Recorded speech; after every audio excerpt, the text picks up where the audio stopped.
Hello, YouTube. It is Wednesday, and as always, it's coffee and stocks. It's a day when I ask anybody on Twitter, "Hey, what would you like me to look at? What kind of stocks do you have in mind? What's interesting for you?"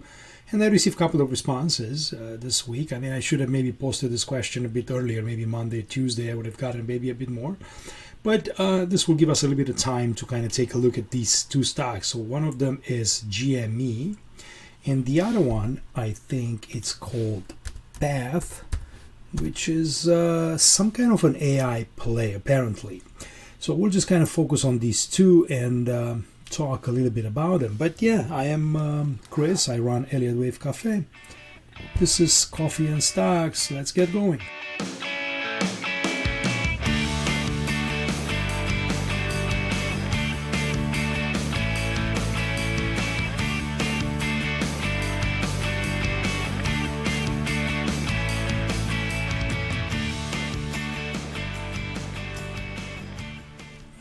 Okay, so Path, I mean, clearly, there's not a lot of price action in here. Back in 2021, straight shut down ever since whatever IPO they had back then, if this is even the whole data. It's been trading, $90, came back to about $10. So a pretty nice, 90% decline on it, and it's been trying to recover here since like most of the stocks in the universe since November of last year.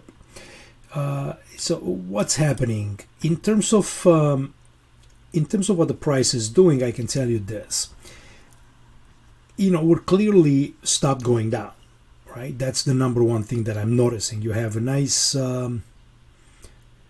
bullish formation out of here on the weekly, almost like a full engulfing, not really, but close enough, and then followed by a series of higher highs and higher lows and a series of higher highs in here. So this is a little bit of a definition of a bit of a reversal in this downtrend, right? We're going from a bearish move to more of a, hey, let's try to see how much we can recover out of this guy. Now, it's not fully on in a bullish trend in any way, right? It's just having a bunch of chop here and overlap and stuff like that, but at least it's not going down.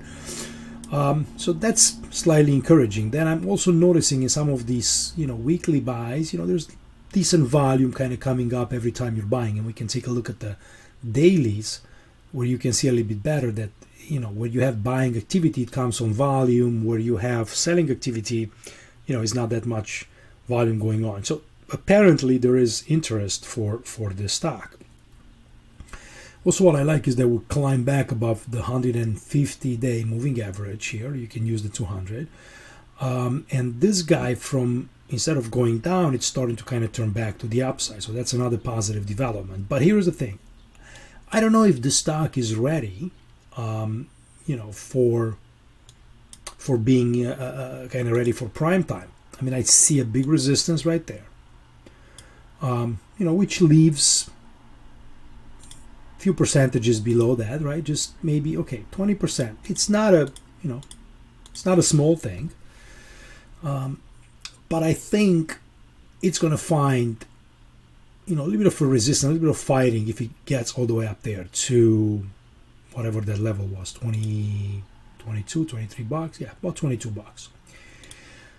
So what I think I would like to see happen, and it doesn't mean that we're going to get that, is where this price goes all the way up there and then it stops, right? And then it starts to kind of pull back a little bit more and does something like this in an ABC.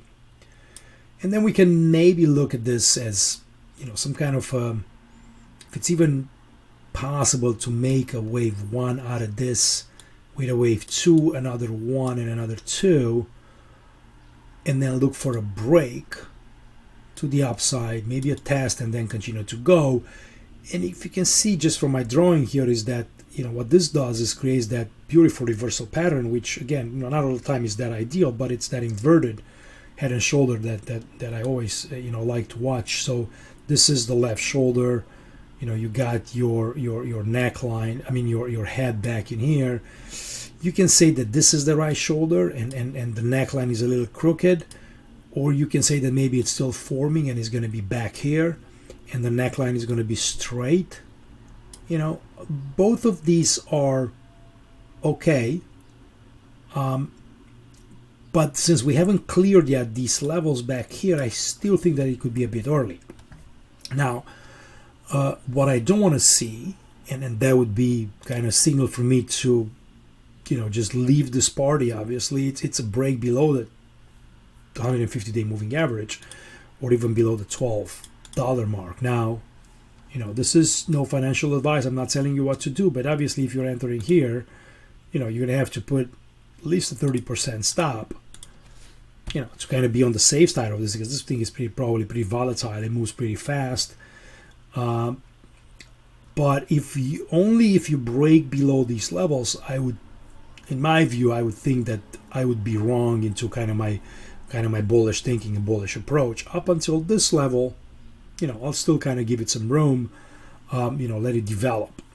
If this is if this is the neckline back here, and you already broke above it, that means that there is a decent chance that this can continue to go. Now, again, don't expect a whole lot once you're getting all the way up here, but it doesn't look that bad. It looks like, it's something that stopped going down. It might have a little bit more time kind of sideways, but eventually, this thing should break these levels and push back to the upside. Another way to kind of do this is just by, looking a little bit of a channel,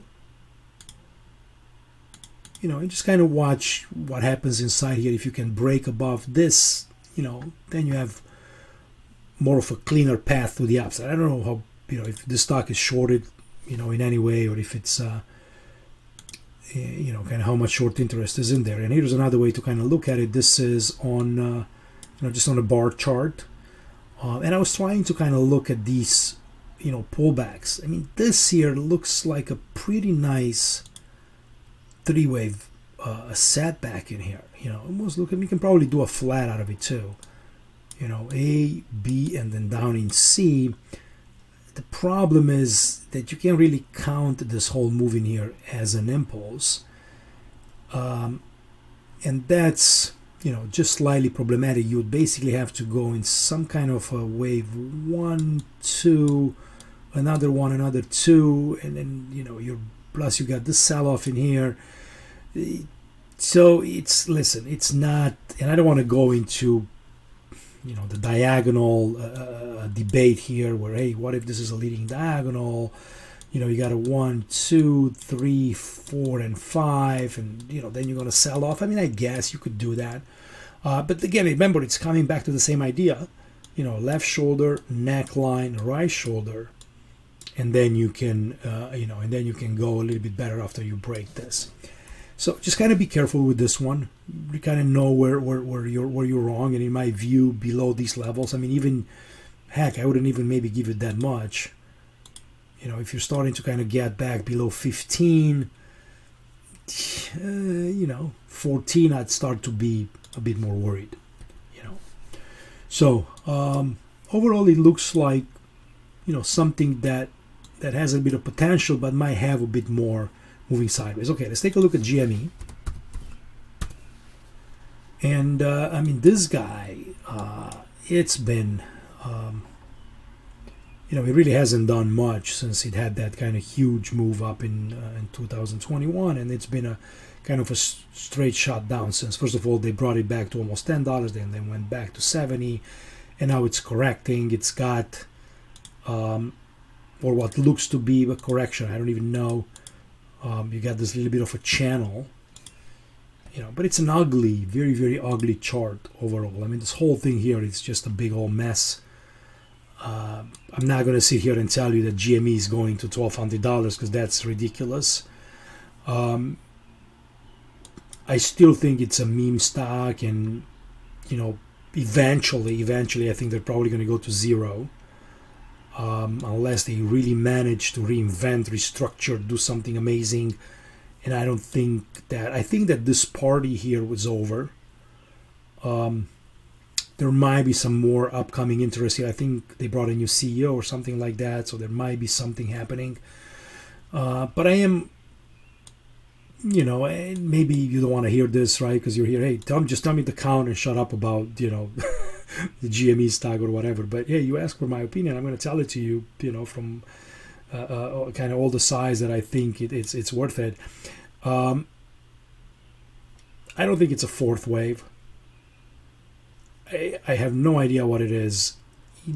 When I see these types of moves, to me, these are just kind of, X waves or B waves, something like that. This is not any sort of a beginning of a move. Let's say wave 1, wave 2, and then you're going in at 3. No way. I would consider this just being, again, just maybe some kind of a connector, and you can spend years doing this, and then back again, and then up again, and then this, and then whatever, right? And you're just kind of moving sideways, not doing much, just trading in between, people that like these meme stocks and just kind of, not really growing in any way, right?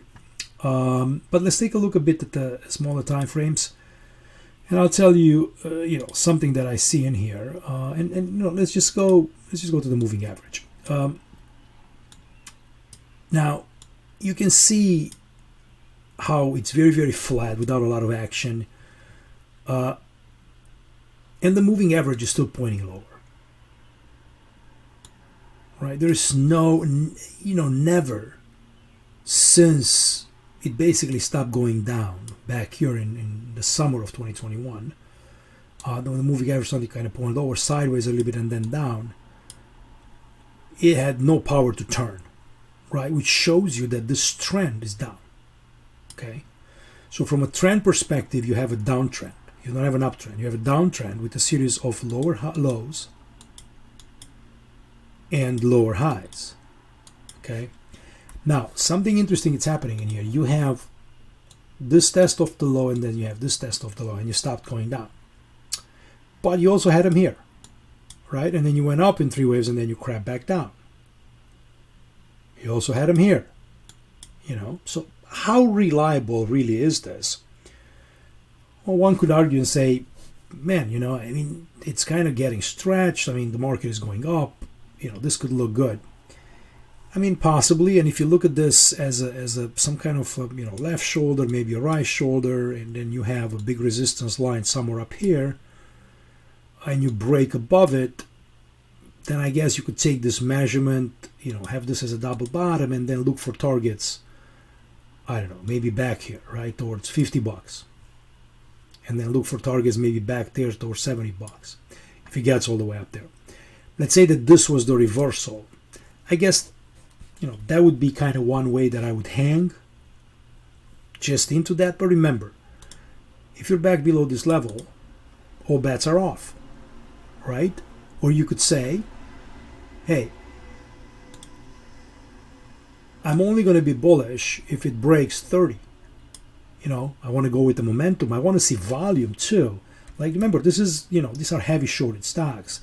So, when something happens, we want to see that there is volume kind of coming up. And the volume kind of came back from this low, pushed higher, and then, it looks like it's dying off.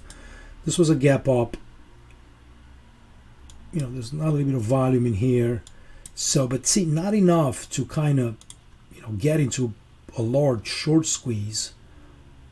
This was a little bit of a volume buildup in here before it really, really accelerated all the way up there. So, that could be kind of one way to do it. Just say, hey, above 28, above 29, I'm willing to kind of step in with the momentum and see if I can ride it all the way back here to 50. That's one way to do it. Or you want to wait for this trend line to kind of reverse first and then try to buy pullback. But these are very speculative, right? These are garbage.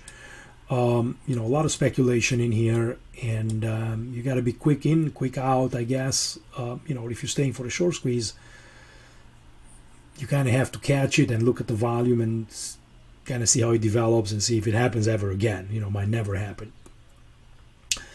So that's kind of my 2 cents. In terms of counting, I'm not even trying, guys, because there's really not much to count here. I would just kind of waste, I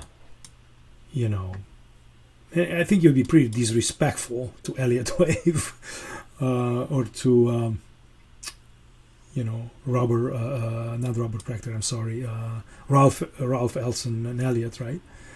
To kind of put a wave count on this guy. The most, the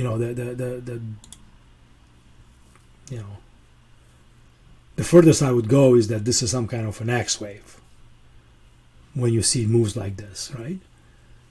And up in here, maybe everything kind of looked fairly decent. But then in here, it's kind of start to get broken. And it's probably going to take a long time to repair, any sort of a wave count into this guy. So I'll leave it at that. And, hopefully this is helpful. Thanks everybody for watching, and come visit me in the Substack. You can see the link below the video. Don't forget to check that out, all the videos, and then I have updates on markets and a bunch of other stuff, trades, active portfolios there. You'll see if you visit us. So thanks for watching, and I'll talk to you later. Bye bye.